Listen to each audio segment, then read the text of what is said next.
Hello everyone, आज हम इस वीडियो में बात करने वाले हैं अस्थमा के बारे में। इसके अंदर कौन सी मेडिसिन यूज होती है, इसका कॉज क्या है, सिम्टम्स क्या है, पूरी डिटेल में बात करने वाले हैं। तो चलिए वीडियो को स्टार्ट करते हैं। सबसे पहले हम बात करेंगे कि अस्थमा होता क्या है। तो अस्थमा एक रेस्पिरेटरी सिस्टम की क्रोनिक इन्फ्लेमेटरी डिजीज कंडीशन है, जिसमें लंग्स की ब्रोंचियल में स्पॉम सूजन आ जाने के कारण व्यक्ति के नॉर्मल ब्रीथिंग पैटर्न डिस्टर्ब हो जाते हैं। अस्थमा के मेडिकल टर्म में ब्रोंचियल अस्थमा के नाम से भी जाना जाता है। यह एक reversible obstructive respiratory disease condition है। यह बीमारी व्यक्ति के एक बार हो जाने के बाद यह वापस हो सकती है। यह पूरी तरह से ठीक नहीं होती है। अस्थमा की कंडीशन में hyper responsiveness, mucosal swelling, narrowing of airway and excessive production of mucus जैसे समस्याएं देखने को मिलती है। जब अस्थमा जैसी बीमारी होती है तो हमारे चेस्ट में म्यूकस जमा होने लगते हैं, एयर लेने में, हमें सांस लेने में तकलीफ होने लगती है। उस कंडीशन में हम मेडिसिन का इस्तेमाल करते हैं। अब हम बात करेंगे टाइप ऑफ अस्थमा के बारे में कि अस्थमा कितने प्रकार के होते हैं। तो सबसे पहला एपिडोसिक अस्थमा। इस प्रकार के अस्थमा के दौरान अस्थमा के लक्षण अचानक प्रकट होते हैं। इसमें व्यक्ति के अंदर रेस्टलेसनेस, डिस्पेनिया, कॉफ, वेदिंग साउंड आदि जैसे लक्षण दिखाई देते हैं। इसकी अवधि कुछ घंटे से लेकर 3 दिनों तक हो सकती है। जब हमें अस्थमा होती है तब हमें चेस्ट में म्यूकस जमा होने लगती है, कॉफ जमा होने लगती है, वेदिंग यानी कि सांस लेने में तकलीफ होने लगती है, वेदिंग साउंड गुड़गुड़ाहट जैसी सुनाई देने लगती है। जब हमें चेस्ट में म्यूकस जमा होने लगती है तब हमें अलग प्रकार की साउंड सुनाई देने लगती है। टाइप 2 अस्थमा यानी क्रोनिक अस्थमा के बारे में बात करने वाले हैं। तो लंबे समय तक व्यक्ति के अंदर अस्थमा के लक्षण दिखाई देना क्रोनिक अस्थमा कहलाता है, जिसमें व्यक्ति के उपचार करने के बाद भी लक्षण की गंभीरता में कोई सुधार नहीं आता है। यह व्यक्ति के अस्थमैटिक अटैक की कंडीशन में चला जाता है तथा डिस्पेनिया व्यक्ति के अंदर देखने को मिलता है। जब क्रोनिक अस्थमा होता है तब उस कंडीशन में हमें हमारे चेस्ट में बहुत सारे म्यूकस जमा हो जाते हैं और बहुत दिनों से हो रही है अस्थमा, तब उसे हम क्रोनिक अस्थमा कहते हैं। अब हम बात करेंगे कॉज के बारे में, यानी कि अस्थमा की कॉज क्या है। तो family history of asthma, allergic reactions, पेड़ पौधे, धूल मिट्टी से भी एलर्जी हो सकते हैं। स्ट्रेस यानी अत्यधिक तनाव हो सकते हैं। फिजिकल एक्टिविटी यानी शरीर की व्यायाम हो सकती है। कॉमन क्रोनिक कॉमन कोल्ड हो सकती है, अगर सर्दी जुकाम हो रहे हैं उससे भी आपको अस्थमा जैसी कंडीशन हो सकती है। नोजल म्यूकस मेम्ब्रेन का इन्फ्लामेशन, यानी कि हमारे नाक में जो और उसमें इन्फ्लामेशन हो जाती है तब भी उस कंडीशन से हमें सांस में तकलीफ होने लगती है। Medicine aspirin, gastroesophageal reflux disease, beta blockers medicine का उपयोग करने से भी हमें अस्थमा जैसी कंडीशन हो सकती है। कुछ विशेष भोजन जैसे सेल्फ फिश खाने से भी हमें अस्थमा जैसी कंडीशन देखने को मिल सकती है।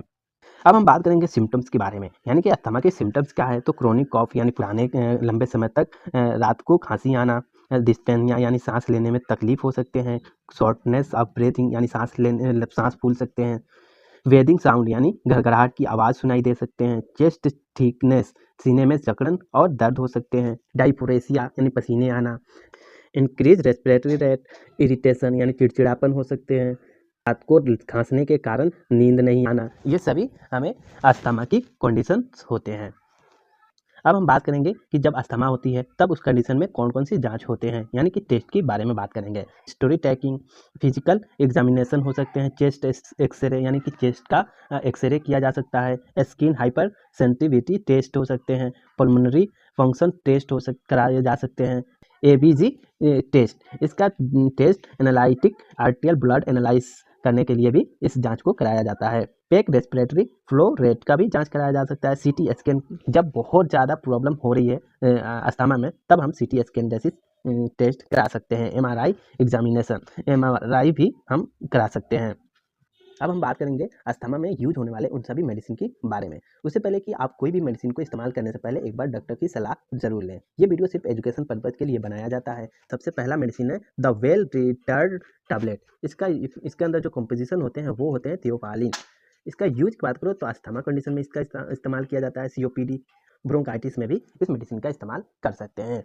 इस मेडिसिन की डोज की बात करूँ तो एडल्ट डोज 300 mg OD यानी दिन में एक बार इस्तेमाल कर सकते हैं। हमारी नेक्स्ट मेडिसिन है एमिनोफाई इंजेक्शन। इस मेडिसिन के अंदर जो कंपोजिशन होते हैं वो होते हैं एमिनोफाइलिन। इसका यूज की बात करूँ तो अस्थमा में इसका इस्तेमाल किया जा सकता है। शॉर्टनेस ऑफ ब्रीथिंग यानी आपकी सांस फूल रहे हैं उस कंडीशन में भी इस मेडिसिन यानी इस इंजेक्शन का इस्तेमाल कर सकते हैं। क्रोनिक ब्रोंकाइटिस यानी कि क्रोनिक ब्रोंकाइटिस में भी इस मेडिसिन का इस्तेमाल कर सकते हैं। इस मेडिसिन की डोज की बात करूँ तो एडल्ट डोज 0.5 mg पर केजी दे सकते हैं। स्लो आईवी यूज ओनली, इस मेडिसिन का आईवी यूज ओनली होता है। हमारी नेक्स्ट मेडिसिन है अस्थालिन 4 mg टैबलेट। इसके अंदर जो कंपोजिशन होते हैं वो होते हैं सल्बूटामोल सल्फेट। इसका यूज की बात करूँ तो अस्थमा कंडीशन में इस मेडिसिन को इस्तेमाल किया जा सकता है। ये काफ़ी फेमस ब्रांड नेम है जो सिप्ला कंपनी इसका ब्रांडिंग करता है। सीओपीडी में भी इसका इस्तेमाल कर सकते हैं। क्रोनिक ब्रोंकाइटिस में भी इसका इस्तेमाल किया जा सकता है। डिस्पेनिया यानी सांस फूलने जैसी समस्या में इस मेडिसिन को इस्तेमाल किया जा सकता है। डोज की बात करूँ तो एडल्ट डोज 4 mg ओडी दिन में एक बार इस्तेमाल कर सकते हैं। चिल्ड्रन की बात करूँ तो 5 से 11 ईयर्स के बच्चे में आप डॉक्टर के अनुसार इस मेडिसिन को इस्तेमाल कर सकते हैं। अब नेक्स्ट हमारी मेडिसिन है ग्रिलेंटस एमबी टैबलेट। इसके अंदर जो कंपोजिशन होते हैं वो होते हैं टर्बुटालिन सल्फेट। इसका यूज की बात करूँ तो asthma, COPD, chronic bronchitis, dyspnoea यानी सांस फूलने जैसी समस्या में हम ग्रिलेंटस एमबी बीएम टैबलेट का इस्तेमाल कर सकते हैं। इस मेडिसिन की डोज की बात करूँ तो एडल्ट डोज 0.5 mg ओडी यानी दिन में एक बार इस्तेमाल कर सकते हैं। चाइल्ड की बात करूँ तो 6 वर्ष के बच्चे में आप 0.5 mg बीडी दिन में इस्तेमाल कर सकते हैं। हमारी नेक्स्ट मेडिसिन है कोर्टेस इंजेक्शन। इस इंजेक्शन के अंदर जो कंपोजिशन होते हैं वो होते हैं हाइड्रोकोर्टिसोन सोडियम। इस इंजेक्शन की यूज की बात करूँ तो अस्थमा हो गया, सीओपीडी हो गया, क्रोनिक ब्रोंकाइटिस हो गया, एयर ऑब्स्ट्रक्शन यानी कि एयर लेने में तकलीफ हो रही है तब उस कंडीशन में इस मेडिसिन का इस्तेमाल कर सकते हैं। इस मेडिसिन की डोज की बात करूँ तो adult dose 100 mg BD OD यानी कि दिन में एक बार इस्तेमाल कर सकते हैं। और चाइल्ड की बात करूँ तो 6 से 11 वर्ष के बच्चे में 4 mg ओडी दिन में एक बार इस्तेमाल किया जा सकता है। हमारी नेक्स्ट मेडिसिन है बेंटोकोर्टिल टैबलेट। इस मेडिसिन की जो कंपोजिशन की बात करूँ तो वो होते हैं प्रेडनिसोलोन। इस मेडिसिन की यूज की बात करूँ तो asthma, COPD, chronic bronchitis, air obstruction यानी कि एयर लेने में सांस लेने में तकलीफ हो रही है तब उस कंडीशन में हम इस मेडिसिन को इस्तेमाल कर सकते हैं। सांस फूल रहे हैं तब भी इस मेडिसिन को इस्तेमाल किया जा सकता है। इस मेडिसिन की डोज की बात करूँ तो एडल्ट डोज 20 यानी 20 mg ओडी दिन में एक बार इस्तेमाल कर सकते हैं। चाइल्ड की बात करूँ तो 6 से 11 वर्ष के बच्चे में डॉक्टर के अनुसार इस मेडिसिन को इस्तेमाल कर सकते हैं। हमारी नेक्स्ट मेडिसिन है लिवोलिन इनहेलर। इसके अंदर जो कंपोजिशन होते हैं वो होते हैं लीवोसल्बूटामोल। इसका यूज की बात करूँ तो अस्थमा अटैक यानी कि आपको बहुत पुरानी अस्थमा है और उसमें आपकी एक अचानक अस्थमा अटैक हो रहे हैं तब उस कंडीशन में इस इनहेलर को यूज कर सकते हैं जिससे आपको तुरंत राहत मिल सकती है। डिस्पेनिया यानी सांस फूल रहे हैं, बहुत ज़्यादा तकलीफ हो रही है तब उस कंडीशन में इस इनहेलर का इस्तेमाल कर सकते हैं। एयर ऑब्स्ट्रक्शंस यानी सांस फूल रहे हैं तब भी इस कंडीशन में हम इस इनहेलर का इस्तेमाल कर सकते हैं। इसका डोज की बात करूँ तो एडल्ट डोज 2.5 mg यूज कर सकते हैं इनहेलर निमुलाइजर के जरिए। नेक्स्ट हमारी मेडिसिन है वो है डोइलिन इनहेलर। इसके अंदर जो कंपोजिशन होते हैं वो होते हैं लीवोसल्बूटामोल, इप्रोट्रोपियम ब्रोमाइड। इसका यूज की बात करूँ तो अस्थमा अटैक यानी कि अस्थमा अटैक हो रहे हैं तब उस कंडीशन में इस इनहेलर का इस्तेमाल कर सकते हैं। जिसे अस्थमा जैसी बीमारी है, पुरानी क्रोनिक बीमारी है तो उसे इनहेलर का इस्तेमाल करना पड़ता है। डिस्पेनिया के कंडीशन में भी इस इनहेलर का इस्तेमाल कर सकते हैं। एयर ऑब्स्ट्रक्शन यानी जब हमें बहुत ज़्यादा सांस फूल रही है तब उस कंडीशन में इससे इनहेलर का इस्तेमाल कर सकते हैं। इसका डोज की बात करूँ तो इनहेलर निमुलाइजर के जरिए इसका इस्तेमाल कर सकते हैं। तो उम्मीद करता हूँ कि आपको वीडियो अच्छी लगी होगी तो प्लीज़ लाइक और सब्सक्राइब जरूर करें। फिर मिलते हैं अगले वीडियो के साथ, जब तक के लिए बाय बाय।